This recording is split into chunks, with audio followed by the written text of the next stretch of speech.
We continue with Tigers Roll. What would we do without these phones, huh? I don't know what we would do, man. We got women's LSU lacrosse coach Casey McDonald joining us as I posed the question to her. I had a friend of mine the other day, his phone broke. He had it in his pocket and it bent the wrong thing. So he didn't have a phone for 2 days. He said it was like the longest 2 days, most frustrating 2 days. We've become so attached to them. Some people can't handle it. It's kind of funny. Well, I mean, I got to admit, if you took mine away for 2 days, I'd probably be a little fidgety and, I got calendar stuff in there, the whole bit. I'd be in trouble. My wife wouldn't know what to do.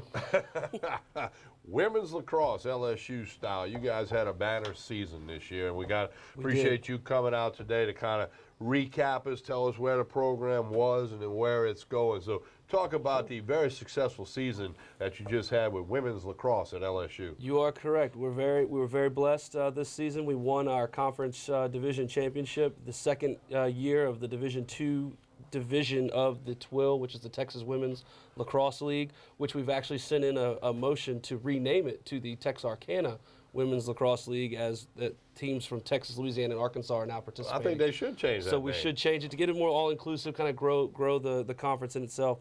But we took down defending champion SMU, who has incidentally gone to the national tournament the last 4 years in a row. We took them on in the championship game, in a game of fate, really. We've never beaten them before this year, and we took them on in Austin at Texas at the championships, and we came away with a 16-11 victory. And we brought home the hardware, and we were just completely excited. We finished the season 6-1. We had a really good thing going. We had some great offensive production. We had some outstanding goalie production. She was almost 50%. My goalie Casey Rogers, almost 50% in the cage, which is a very solid number considering the statistics of goalie in women's lacrosse. We put up some solid offensive numbers. We had 3 All-American nominees from our team: junior Elena Gadwell, junior Taylor Reeves, and junior goalie Casey Rogers. And then we actually earned 3 academic All-American nods, which is the first for our program. All 3 girls were juniors, and all 3 are coming back next year. Well, obviously the program's headed in a great direction, and you had such success this past season. And, you can't do it without a commitment from these players, both in the classroom and, out on the lacrosse field. And you and your coaching staff, I mean, you guys are working just as hard as any other student athletes on campus when you boil it all down. And to see them get the success and the recognition, nominated for All-American, the academic awards, that's fantastic. It truly is, and it really helps show the campus and the university that we're a program that's solid, and we're here to represent the university in a positive light. Like you said, we've got girls in the classroom. I think our lowest GPA actually was only a 3.1. Our girls are very good in the classroom, very good in practice. We have 3 practices a week plus the games. We're traveling ourselves. We're bringing our own vehicles on these road trips into the conference tournament and things like that. We're putting a lot of our own efforts out there. We're doing our own fundraising. We're doing a lot of our own effort and promotion to get this program to where it's become. Well, and as we mentioned with the men's lacrosse program, it's not part of the athletic department at this point in time on the campus at LSU. It's part of the UREC, which is an outstanding part of the university that does many things for many students and student athletes. So, as you mentioned, you guys got to raise your own funds. You're traveling the games. And is the hope one day, it becomes a D1 sport on the campus at LSU? Oh, without a doubt. It's definitely my hope. I definitely want to follow in the footsteps of Vanderbilt in Florida in the SEC, 2 other women's lacrosse programs who were clubbed that went Division I. It's possible for us. It's a little bit easier for the women's side than the men's. There's a lot less equipment to purchase, so the transition's a lot easier. We've already got that beautiful soccer stadium at LSU. Would be a perfect spring crossover double use event. The roster size for a Division I program is going to be about 35 to 45 girls. So bringing in that number of players, more specifically from out of state, is going to really increase the overall breadth of LSU's draw. It's going to be a lot of attention coming in from the non-traditional LSU recruiting areas and bring a lot of attention our way. Well, and you and I were talking earlier before we began taping the program. And, I've been involved in youth sports all my life, and I was reading some stuff within the last week on a national level, okay? We're not just talking Louisiana here. We're talking a national level. Participation in youth tackle football is way down, and that's in part with the concussions, the head injuries, et cetera. Participation in youth baseball is really down in the past decade. Basketball's somewhere around the same, but the number one growing sport in America at the youth level, which will transcend upward as we go forward, is lacrosse. Now, Casey, I'll tell you, I knew lacrosse existed. I knew what lacrosse was. I've learned a whole lot more about it from you and from Jeff Eccles and paying attention to it a little bit more this spring. There are 20 high schools in Louisiana playing boys lacrosse. You were telling me there were 4 girls lacrosse teams in the Shreveport area, looking to put a handful of teams down in New Orleans, and that's going to continue to grow. Certainly this sport's roots are in the Northeast.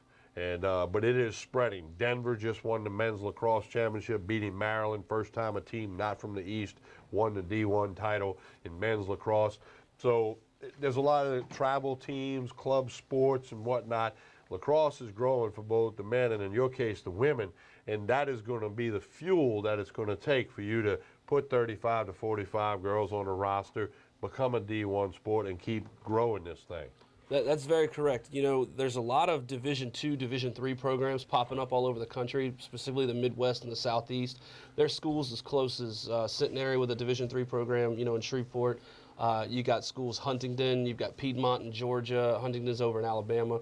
A couple of schools in the Nashville, Tennessee area, Kentucky is growing it. So those schools are doing their part in grabbing as much as they can, because they're grabbing those 35 to 45 girls to come to their school that normally wouldn't come, and then that transitions into the men's game, which is going to be upwards of 45 to 50 guys that would come that normally wouldn't go. So that, in addition to the youth sports development, youth level development, and especially our state's going to happen. Even the voice of men's lacrosse, Quint Kesnick, actually mentioned after Denver won the title on Monday, he mentioned that, you know, Denver winning is an inspiration to kids in Louisiana, Texas, Oklahoma to pick up a stick and try the game. For us on the girls' side, it's huge because there aren't that many spring sports for females to play in the state of Louisiana. They've got spring softball and they've got track. You know, soccer ends about February, early March. Lacrosse is the perfect crossover for them to pick up, hone their skills, and get a bunch of girls active playing and hopefully finding some options at colleges outside. Yeah, well, that's what you have to do. Okay, I got to digress a minute. You mentioned Centenary up in Shreveport. The nickname is the Centenary Gents. That's so correct. What do they call the ladies' team? It can't be the Lady Gents. You know, that's a great question. I don't know. They don't have the women's lacrosse team yet, but I imagine when we cross that bridge, we got to figure out a we'll, nickname. In fact, the current head basketball coach, men's in Texas A&M, Billy Kennedy, who's a high school classmate of mine, was once the head coach of the Centenary Gents in basketball on his path to where he is what now. it takes, the stepping So what stones. I'm saying is, and when you said Centenary was going to get the women's, I'm thinking, well, they can't be the Lady Gents. That's not going yeah, to fly. I don't know how they crossed that over, but I'm sure they have a good plan, and they'll come across so that. we got off the topic there, but it's something we'll have to look into going forward. You mentioned things come in threes, and this was a season of threes for the women's lacrosse team. It was a Tell great us about season. it. It was our third year of organized competition in the conference. We've made the postseason now. We've earned a berth 3 times, and we had 3 straight wins to finish the season. We had our 3 academic All-Americans, and we have 3 players graduating from our program, going on to bigger and better things. Tamika Gongs is going back to Washington, D.C. to begin her professional life. Elena Gadwill, our tournament MVP, is going to begin her professional life when she graduates in December. And our international player, Steph Wilderspin, she finished her year of LSU studies, and she's going back to England after she finishes her tour of the U.S. I've been following her on Facebook. She just went to the Grand Canyon. She found Route 66. And for somebody from Essex, England, you know, hearing about these things and all these destinations, it's been really cool to see her experience that. And coming to LSU and being a part of it, and then having lacrosse and a story to take home, it's been really wonderful for her. Well, so that was our threes. It's been great. Been a thing of threes. Of course, as we've said, a banner year for the women's lacrosse program. Tell us, Casey, what's next? What's happening for the players in the summer and the fall? What's happening for you and the coaching staff? Sure. With the players, I've got a few players that have gone and taken on some of their professional and academic internships. Taylor Reeves is out in the Mountain West doing her petroleum engineering. A lot of girls are working, going home back to the East Coast, participating in some summer activities with lacrosse, and hopefully wearing their gear around and spreading the word and doing a little bit of recruiting. We're recruiting as well. You know, girls have been really reaching out to us thanks to you guys and your exposure. Our social media and our website exposure, our WCLA page, has been really reaching a lot of people, letting them know that, hey, there's a team to play for. They're down south. You don't have to play in the snow up north, so that's been really good. Helps with recruiting. We get about 1 or 2 messages a week letting us know, hey, I'm interested to come play. So we talk to those girls, get them in touch with the admissions office. That's really good.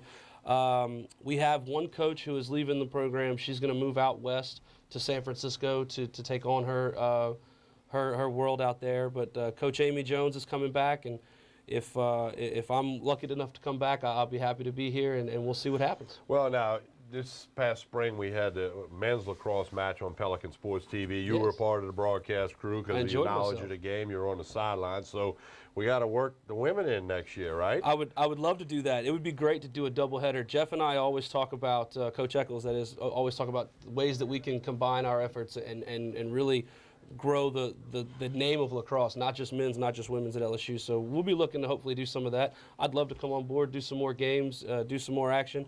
I need a day job. Unfortunately, coaching lacrosse doesn't pay all the bills you would hope it would. But if I can get blessed to find something to keep me here, it'd be really great to keep this thing going and grow at the college level and then of course the high school level, because that's where our feeders come from. You actually got to go into the youth level and let the youth get into it, and then the more and more it goes out there, and trends tend to spread, and the trend is for lacrosse to be growing nationwide.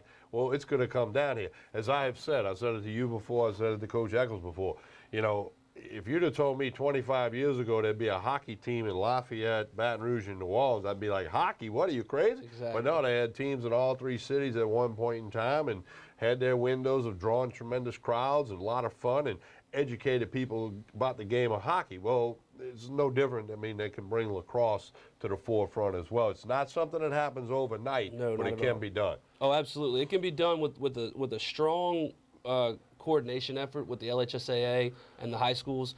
My vision would be to start the 7-on-7 leagues here in the South to help grow multiple teams at multiple schools, to get more kids playing, more kids interested, more field time for everybody, and then let that grow into a varsity sponsorship like the state of Florida has gotten into. There's over 300 teams playing in the state of Florida. We could easily have that here in Louisiana, or at least get to a point of having that and start sending some of our really solid athletes from here in Louisiana out into the nation. Now, you mentioned the social media, and of course we're involved with it. You're involved. I mean, it's part of the world we live in now. It's on our phones, like we talked about earlier. Yeah, so we had to, I'm jumping on the phone as we're coming out of break a minute ago. But tell everybody about the women's lacrosse social media lineup, how people can find out about where they can go to find it, the Facebook, everything else. Give folks that information. Excellent. Yeah, we've got our Facebook page. It's really simple. Just search LSU Women's Lacrosse. Our Twitter feed is really solid. It's at LSU Women's Lax. You can follow a lot of our stats and news updates on WCLA.us and then select LSU or Louisiana State as it's listed on there. And you can see a bunch of our news links. You can actually see this video and the previous video we did. A lot of our stats. It shows our stat leaders from the year and for the conference. So you'll see a lot of interesting information there that helps you let people know what's going on. And I do point out LAX is the brand of lacrosse. It's also the Los Angeles airport out there on the West Coast, but we're not worried about the West Coast. No, we want to make sure people know the difference. LAX, the women's LAX, it's the, it is the brand that is promoted, and what it means is lacrosse. Any summer camps coming up this summer? How can people get involved right now? I'm looking at going to a few different deals, looking at some of the recruiting camps and some things that I can work and get the word out there a little bit. Wear our gear, send out some stuff from the admissions office. Nothing on the books just yet. It's a little early. We're looking to those get cranking later in the summer. But we're definitely looking to host an event next fall. We'd like to coordinate with the UREC to allow for a 2 or 3 day weekend event where we have about 75 to 100 girls come down that want to showcase their talents and get some exposure and let them see the campus. People that normally wouldn't get to see a campus visit, but they would get to go for a camp. Recruiting camp, they'd have the opportunity to see the campus and fall in love, and we'd like to do that. He's Coach Casey McDonald of the LSU women's lacrosse team. Coach, you got a friend here in Pelican Broadcasting, both on the TV end and the radio end. keep us posted. I know you and I are friends on Facebook. Keep us posted with what's going on. Stay in touch with Andrew on getting these clips so we can get it to the social media deal the whole bit. Absolutely. And just keep us posted. We'll be happy to help spread the word and help get information out for you and your program. Well, we certainly appreciate it. It's been a really great help this spring so far, and I really hope this continues. And this has been a great relationship. So thank you very much. All right, he's Coach Casey McDonald, LSU women's lacrosse team. Banner year. It was the year of the threes. So we wish them nothing but the best and continued success going forward. And we'll do our little piece, our little part to help keep you aware of what they are, what they're doing, and where they're going.